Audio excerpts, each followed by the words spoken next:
రాష్ట్రంలో ప్రజా ప్రభుత్వం ఏర్పడి రెండేళ్లు పూర్తయిన సందర్భంగా ఉత్సవాలు జరపాలని తెలంగాణ కేబినెట్ తీర్మానించింది.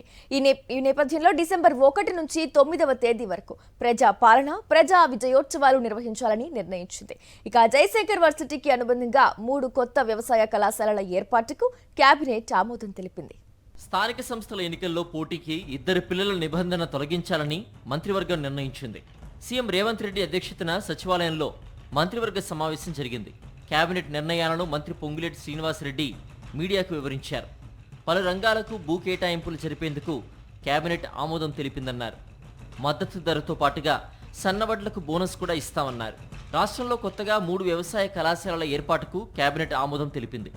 నల్సార్లో స్థానిక విద్యార్థులకు 50% సీట్లు ఇవ్వాలని కేబినెట్ తీర్మానించింది. రైతులు పండించిన ధాన్యం మొత్తం కొనుగోలు చేయాలని నిర్ణయించామన్నారు పొంగులేటి. కేంద్రం కొనుగోలు చేసినా చేయకపోయినా తమ ప్రభుత్వం కొనుగోలు చేస్తుందన్నారు. ప్రజాపాలనకు 2 ఏళ్లు పూర్తవుతున్న సందర్భంగా ఉత్సవాలు నిర్వహిస్తామన్నారు. దీనికి సంబంధించి కేబినెట్ సబ్ కమిటీ వేశామన్నారు.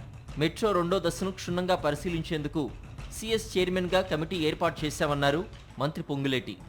కేంద్ర ప్రభుత్వం సహకరించినా సహకరించకపోయినా ప్రతి గింజని మద్దతు ధరతో పాటే బోనస్ 500 రూపాయలను కూడా ఇవ్వాలి అని, 1 హుజూర్ నగర్, 2 కొడంగల్, 3వది నిజామాబాద్ లో 3 అగ్రికల్చర్ కాలేజీలను కూడా ఈనాటి కేబినెట్ లో ఆమోదించడం జరిగింది. గత ప్రభుత్వంలో 2 పిల్లల నిబంధన ఉండేది.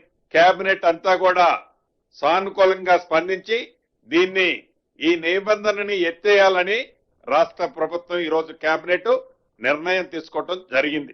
అలాగే 5,566 కిలోమీటర్ల R&B రోడ్డును 10,547 కోట్లతో హోమ్ మోడల్లో అభివృద్ధికి కేబినెట్ గ్రీన్ సిగ్నల్ ఇచ్చింది. మద్దతు ధరతో పాటుగా సన్నవడ్లకు 500 రూపాయల బోనస్ ఇవ్వాలని నిర్ణయించారు. కృష్ణా వికారాబాద్ రైలు మార్గం కోసం భూసేకరణకు అయ్యే 438 కోట్ల వ్యయం భరించేందుకు కేబినెట్ తీర్మానించింది. భద్రాద్రి జిల్లా జూలూరుపాడులో ఏన్కూర్ మార్కెట్ యార్డుకు భూ కేటాయింపుకు ఆమోదం తెలిపింది. ఎలివేటెడ్ కారిడార్లకు సంబంధించి రక్షణ శాఖ భూములకు ప్రత్యామ్నాయంగా 435.08 ఎకరాలు ఇవ్వాలని మంత్రివర్గం నిర్ణయించింది. ఈ నెల 28న మళ్లీ కేబినెట్ భేటీ జరగనుంది.